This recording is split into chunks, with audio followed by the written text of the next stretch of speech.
There's a question that people have about whether or not Brittany Maynard's decision is worth the media coverage it's receiving. I think Deborah wants to talk a little bit about that as we do share and go back and forth over the suicide of Brittany Maynard, the 29-year-old who moved to Oregon, a cancer patient. She did take her life over the weekend.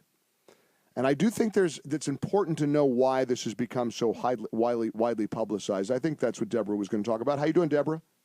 I'm great, Mike. How are you? I'm well, thanks. So you too were wondering about all the media coverage, right, or why Brittany made it public?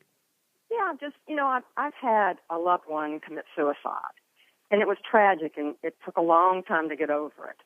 But he didn't call the media, and I just wondered why this young girl, if she was going to commit suicide, I can't even imagine what she was going to go through. Right. I just don't understand why she felt, she needed to call the media and tell her story, and she's become the poster child now for suicide. That's right. Well, you and I feel that way, but the media acts like she just died, in the middle of the night, because of the cancer. They act like she didn't commit suicide, but she is the poster girl for suicide now. You know what this reminds me of a little bit? This reminds me of Casey Hickox. Why did the nurse in Maine decide to take on a reasonable quarantine, standard? Why? Because I think the answer is clear.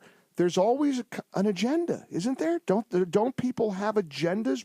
I think Casey Hickox's agenda is that she doesn't like Governor Christie. She doesn't like, a lot of politicians who she doesn't agree with. Maybe this young woman in Oregon just felt so passionately in the right to commit suicide that she wanted to make sure that it became publicized.